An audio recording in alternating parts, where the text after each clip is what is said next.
That's the future that dijital teknolojilerle The love of God gripped me. So I'm happy tonight. I'm not worried about anything. I'm not fearing any man. Mine eyes have seen the glory of the coming of the Lord.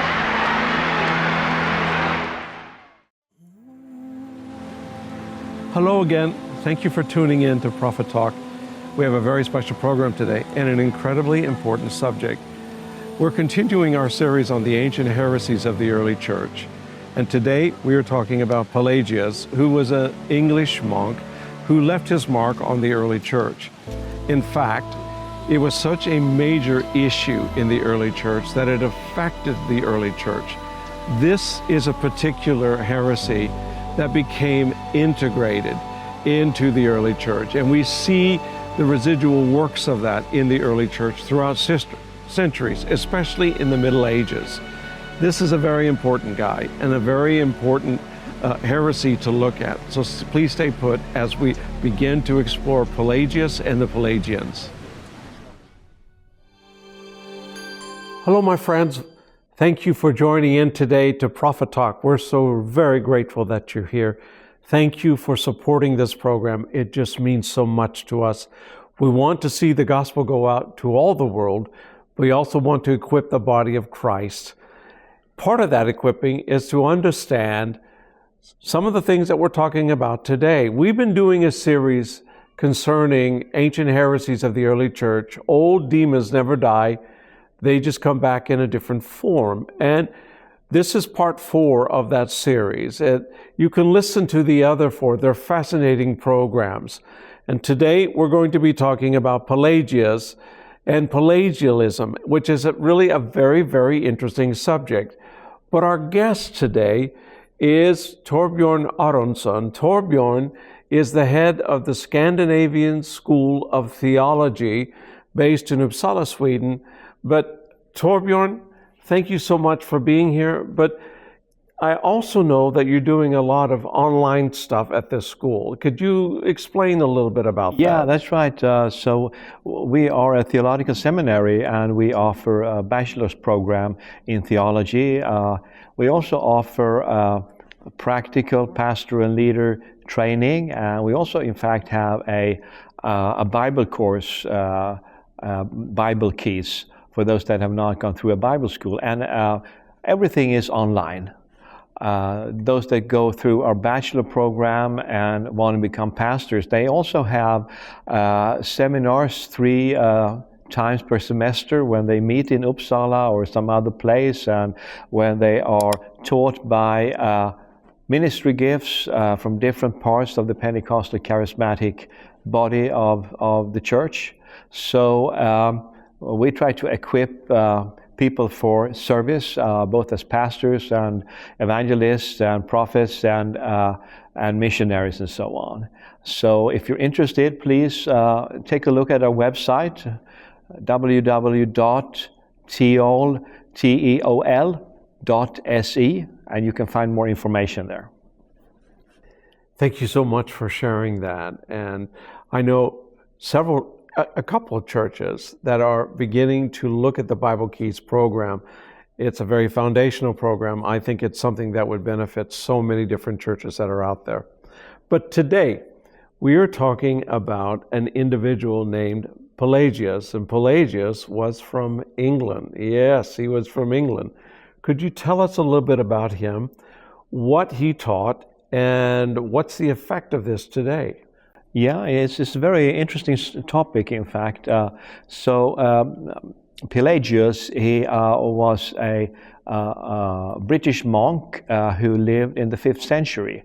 And he was influential in large part of the old Roman Empire that still existed in his day, stretching from England all through the Mediterranean to modern Israel and Egypt. So it was still the Roman Empire. but it was an empire that was, under siege from different sides. And within the Roman Empire, Christianity had become a quite established religion.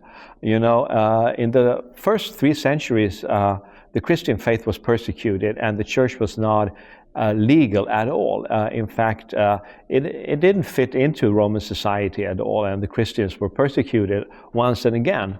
But in the 4th century, around 313 AD, the Roman Emperor Constantine, he unified the Roman Empire, and he also made the Christian faith accepted.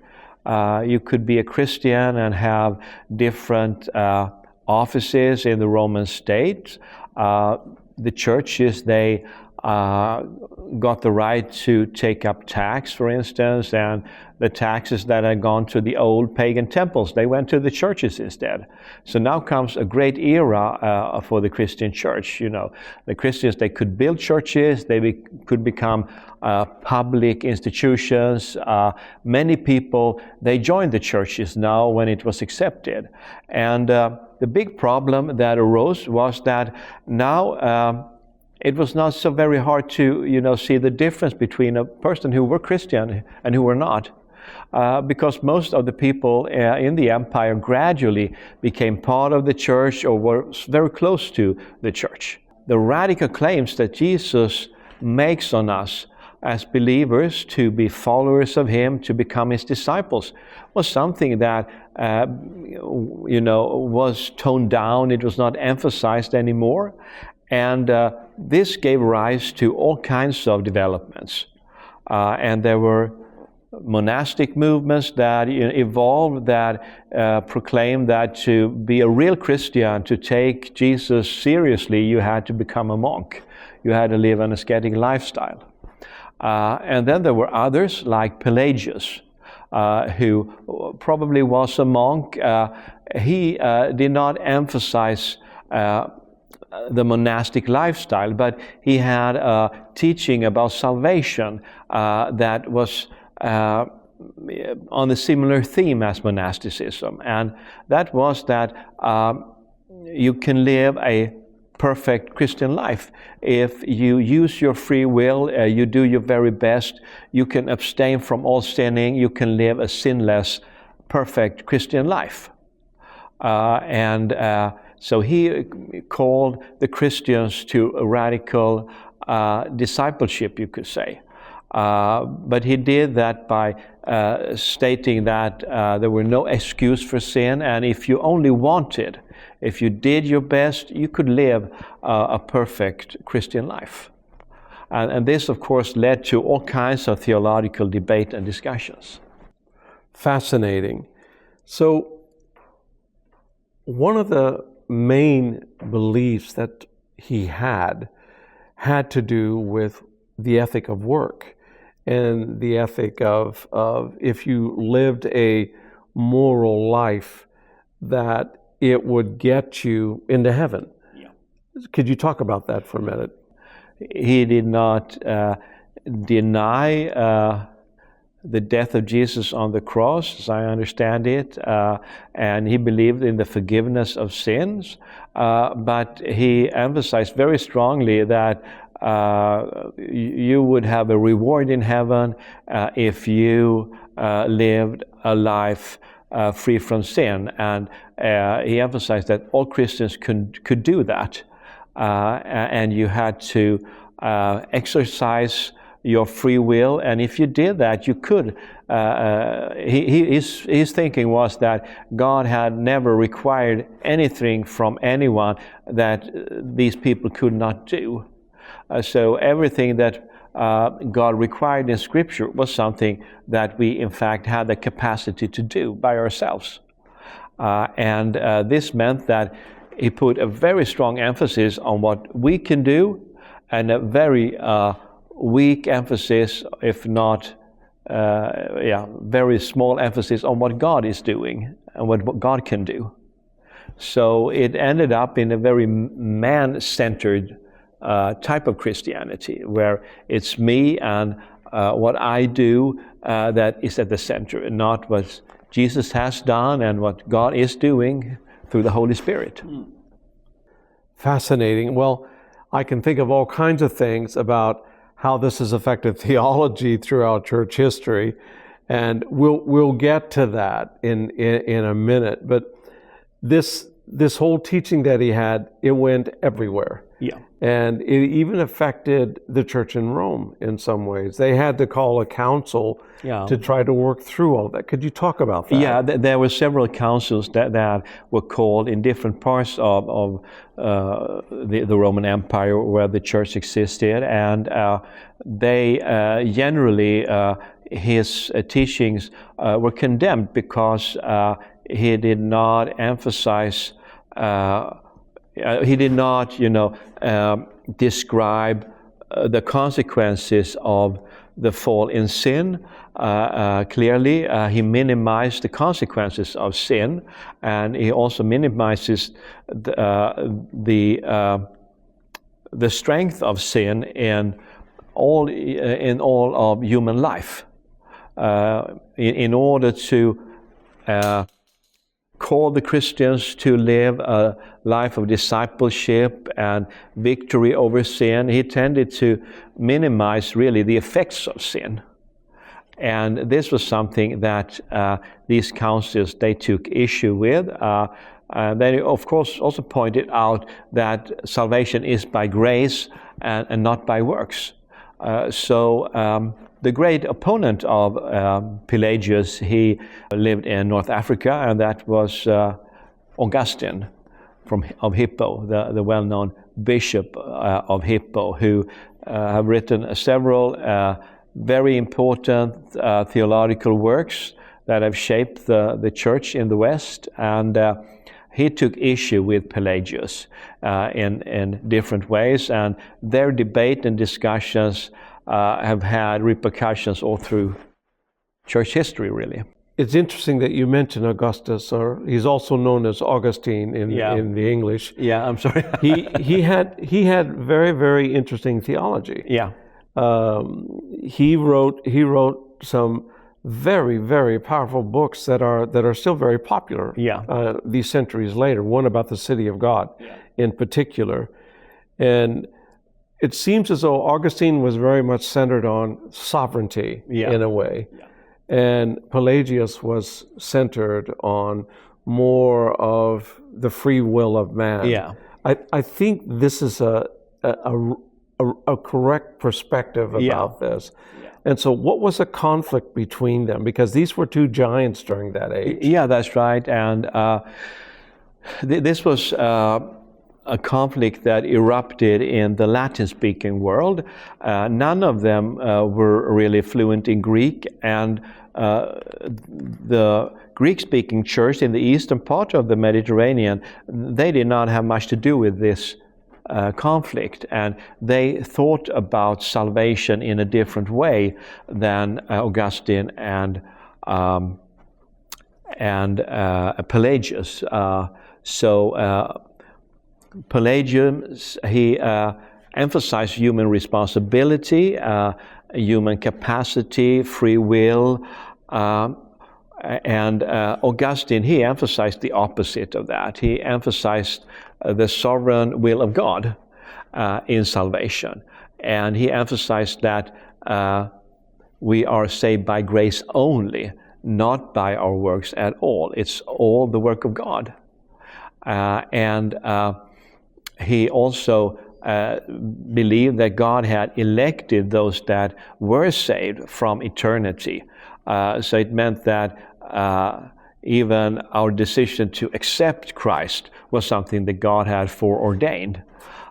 So it meant that there were no ground for, any form of human reward for good works. Augustine, he said that we will have no rewards for what we are doing because it's all grace. There were other problems that came out of Augustine's answer to Pelagius, especially concerning his teaching on predestination and election, because he emphasized the election and grace of God in a way that the question came back really, what about those people that don't believe in Jesus? What will happen to them? Do they perish because of their own choice and their own evil works? Or is it God that have predestined them to damnation? If everything is of God, then their damnation also must be of God. If it's all grace, are there no possibility for me to say no to the grace of God?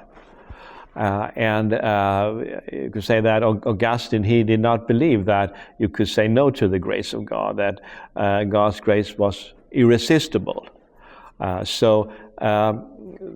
The answers that Augustine put forth against Pelagius created many other questions, and the debate went back and forth, and you could say that the councils that were held, as a result of these debates, on one hand, they condemned the thesis of Pelagius, but they did not accept the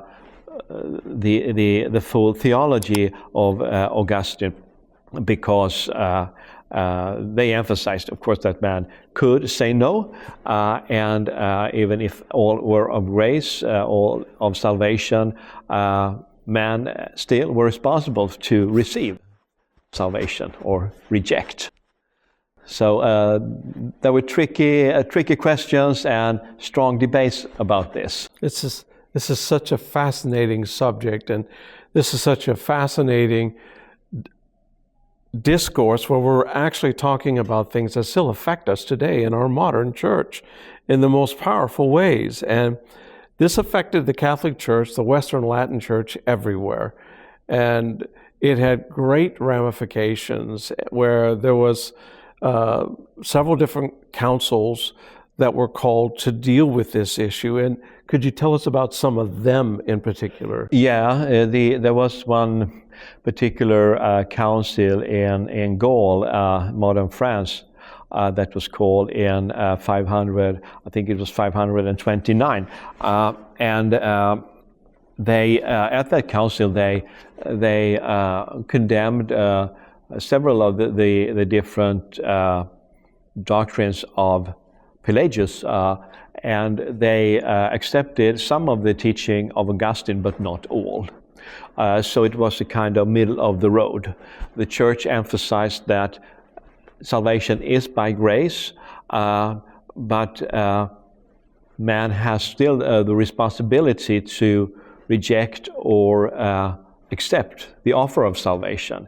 And they did not accept Augustine's doctrine of predestination, that God had predestined some more or less to damnation. That was not accepted. But you see, some of the teachings of Pelagius found their way into the Roman Catholic Church. Yeah. And it affected the Roman Catholic Church. Exactly. Could you talk about that for a moment? Yeah, it's quite strange that you could say that Augustine, he won this theological debate, and although not all of his theology was accepted by the church, the major direction was going his way, so to speak. But Pelagius' writings, they were quite popular, and although some of his doctrines were condemned, his books, sometimes under other titles or with other names as authors, were copied and spread all through the Middle Ages. So there is one researcher who thinks that, in fact, one of the books of Pelagius was the second most copied book in all of the Middle Ages, and it's called On the Christian Life. So you could say his teaching, his emphasis, that if you only pursue perfection, you will reach it. You can live a sinless life if you only want to do it. That was something that was spread in the Roman Catholic Church. So it was spread at the same time as Augustine's teaching both of the importance of the unity of the Catholic Church and grace. These two lines went parallel during the Middle Ages. There were monks before Pelagius. Yeah. They go all the way back to the first century. Yeah, But there's an explosion of monasticism yeah, that maybe it wasn't directly related to him, but a lot of his teachings in regards to work Yeah. ethic Yeah. and lifestyle yeah, affected all of that yeah, in a very pronounced way. You see that in almost all of the monastic movement. yeah, exactly. Can you say something about that? Yeah, most of the monastic movements, they tended to encourage this way of thinking that if you do your very best, God will do the rest.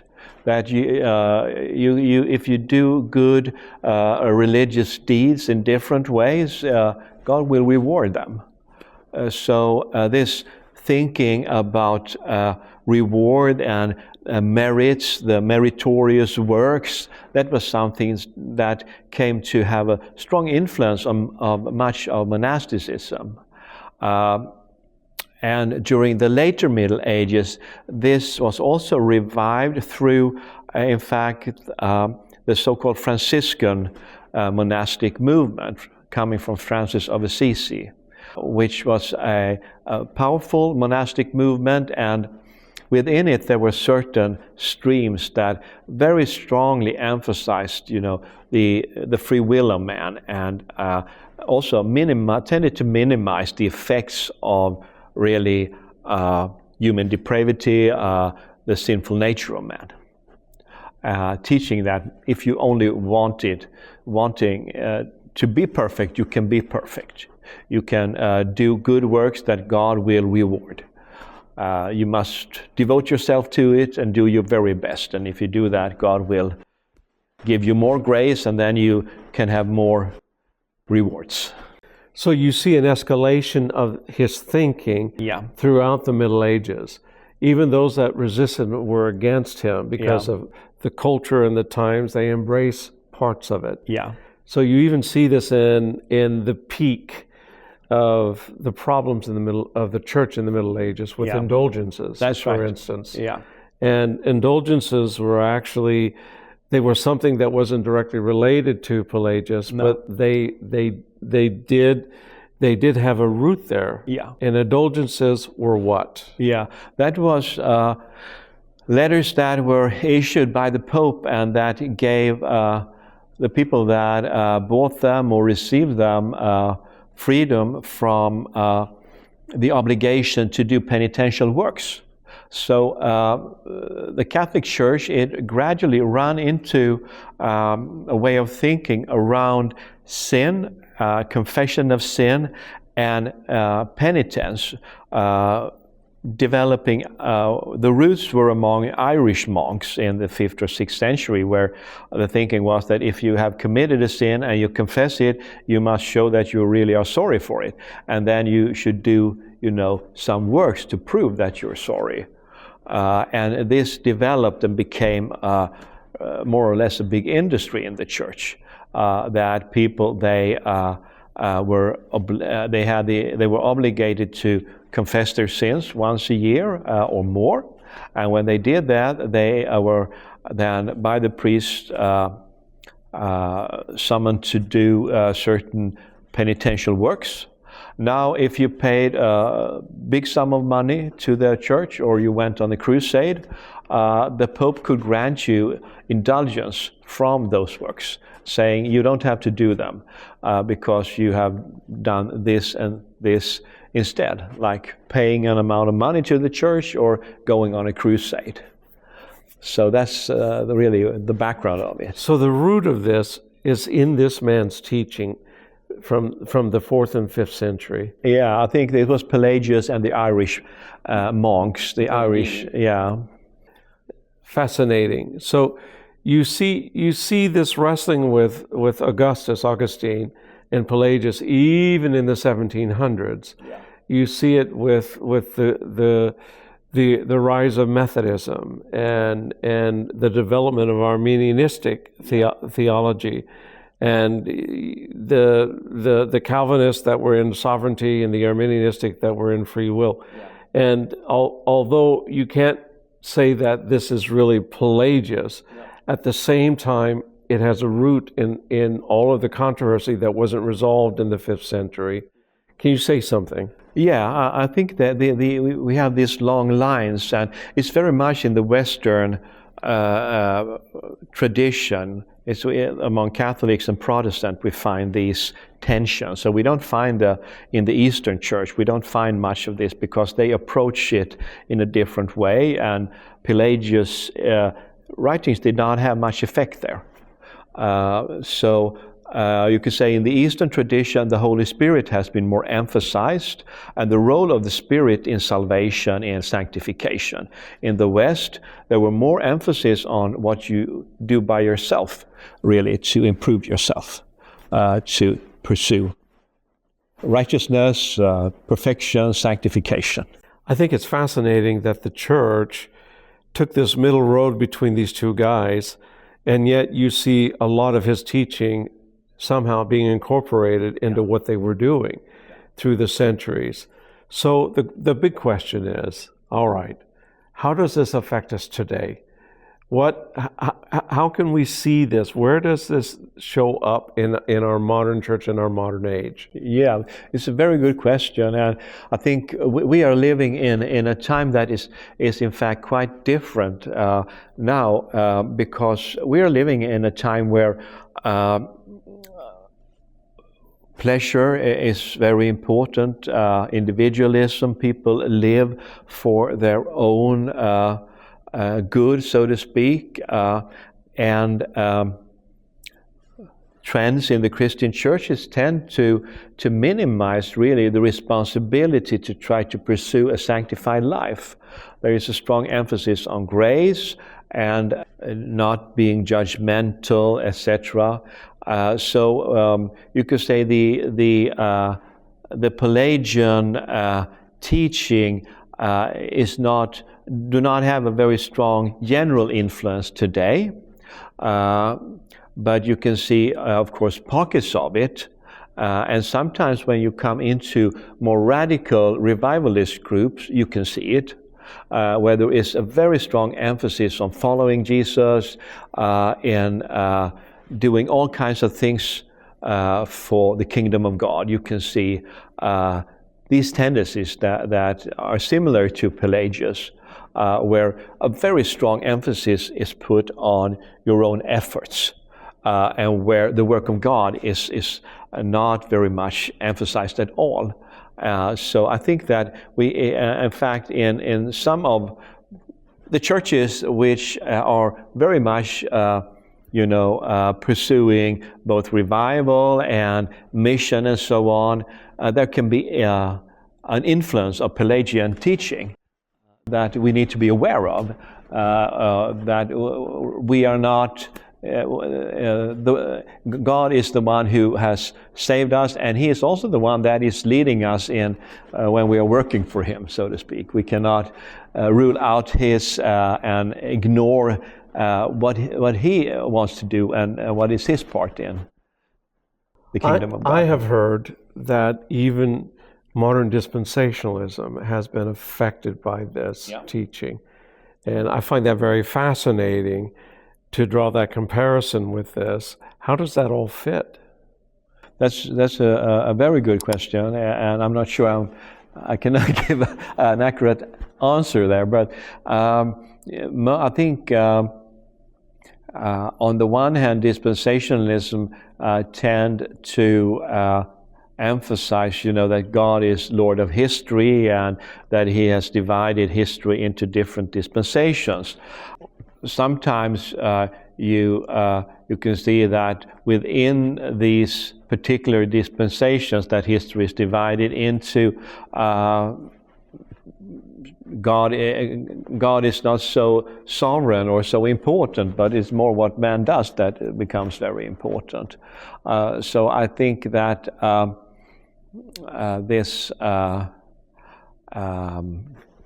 compartmentalization of the Bible is something that is dangerous. We need to have a full biblical perspective.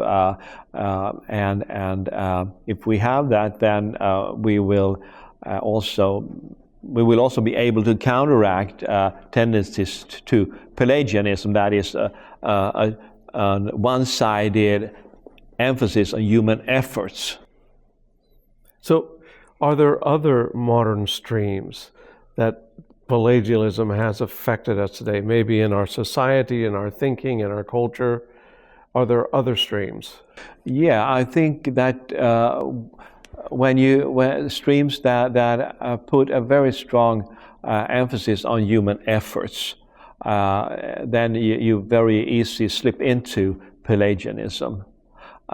So when things becomes too human-centered, then it's very,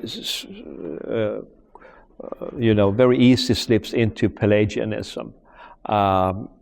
As I think we can see that in modern charismatic movements sometimes, where there is a very strong emphasis on our response to the Word of God, our response to what God has said and what God offers us, and not a very strong emphasis on what the Holy Spirit is doing and what God through the Holy Spirit is doing in the church or through the believer. Then you slip into this Pelagian ditch. And the consequence is mostly pastoral problems that people, they get burdened down with too much efforts and religious works. Sometimes people, they as a reaction, they get burned out spiritually or mentally, and this had negative effects on churches. That's really, really fascinating. This is such a huge subject, and it just goes everywhere. There's just like little fingers everywhere in church history with this whole thing. You can see even Pelagius wasn't probably aware of everything that was going on during that time. So let's do a recap here. So why was this wrong? What were how did this affect Trinity and divinity of Christ and atonement? How did this affect all of that? Yeah, you could say that it was not much related to Trinitarian doctrine, and it was not related very much either to questions that had to do with the divine nature of Christ, but very much to salvation. The biblical perspective is that the fall in sin was very deep, that the sinful nature of man is something that you cannot eradicate. It is something that goes with our human existence. Being born again by the Holy Spirit gives us a strength that is stronger than the sinful nature, but there will always be a struggle between the spirit and the flesh. And that means that we have a personal responsibility to pursue a sanctified life, but we cannot cast out the flesh. We cannot, get rid of the flesh, our sinful nature in this life. But Martin Luther's way of approaching this was to emphasize that we need to live a life of repentance every day. Every day needs to be a day of repentance, where we repent from sins and where we receive the grace of God. So that was his approach to it. I think that is the correct approach to it. That's fascinating. So when you have new Christians that are trying to learn Christ, they hear all kinds of things. They're confronted in the early church about believing and behaving, and so they have this teaching. Well, just let God and live your life, and just let God do whatever He's going to do in your life. And then the opposite side of that is, you have to do these 3 things, you have to do these 4 things. Exactly. And so it really messes up the identity of Christ within them. Yes. And in the church at large, we're seeing a huge identity issue that is over this particular issue. And so there are those that would emphasize very strongly that it would have to do with the behavior aspect of this. And then there are others of that would focus more on the believing, the belonging aspect of this with the church. Where's the balance in all of this? Yeah, I think there needs to be an awareness of this, and there needs to be a balanced approach in teaching and preaching. So I think that is fundamental. Often when you have these imbalances that produces crisis, identity crisis, spiritual problems in a congregation, it has to do with a lack of balance in the pulpit. So in the pulpit you must emphasize both sides, both human responsibility, but also the work of God. So from a doctrinal standpoint, it's sanctification and righteousness. And sanctification is the work of God, but we cooperate with that. And righteousness is the work of God, and we really don't have any responsibility in that. Or how would you say this? Well, I'd say that we have a responsibility to receive it by faith. Yes. And that is the only way for us to be saved, to get the forgiveness of sins and a restored relationship to God, is by accepting what He has already done for us. And we cannot add anything to that. We can only, say yes to it. That is what we can do. If we don't say yes, then we are still in our sins. And Jesus says that the wrath of God, it remains over those that do not receive Him and what He has done. But the sanctification that was taught by John Wesley was very similar to Pelagius in one way, and that you can live a very moral life free from sin. So here you've got these two things, these two tensions going on.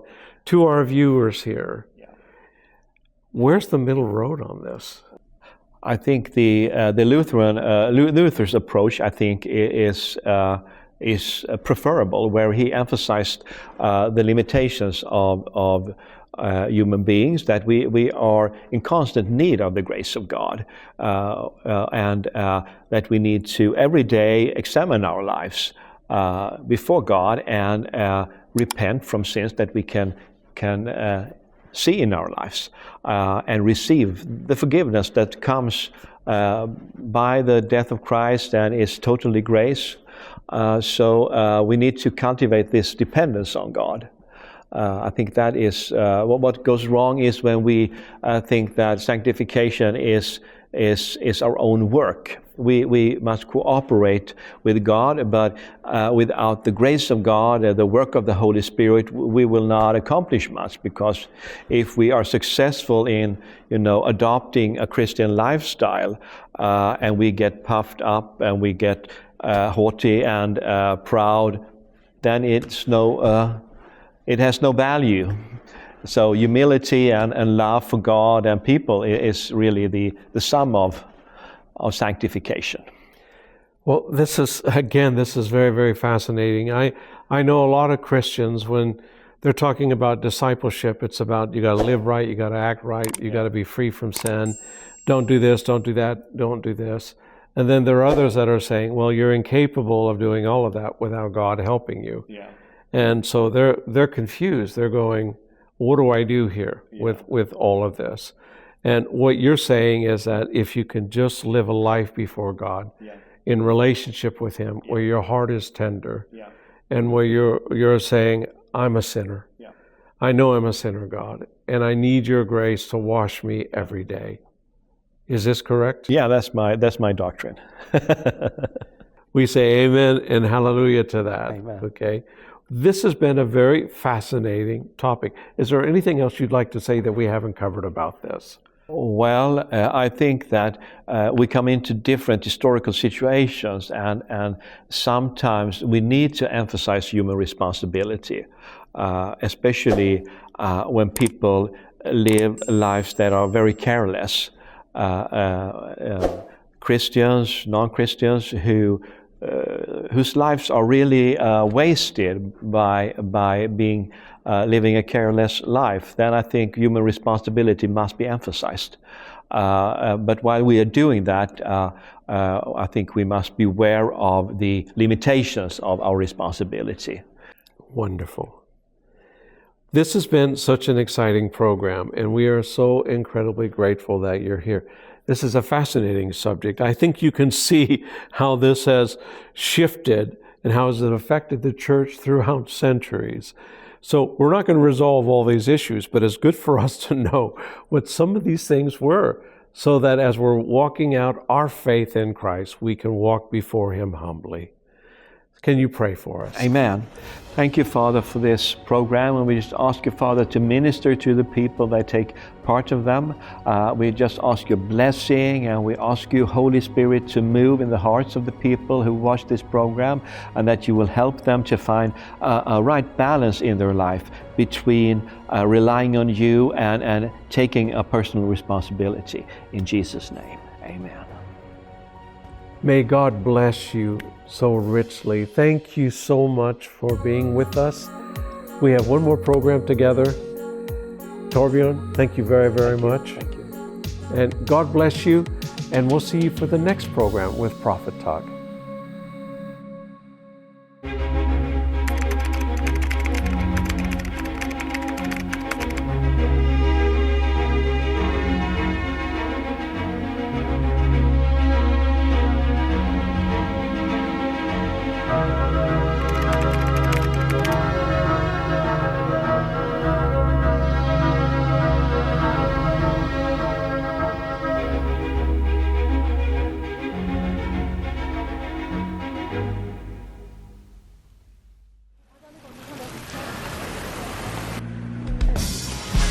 Let me hear the worshipers.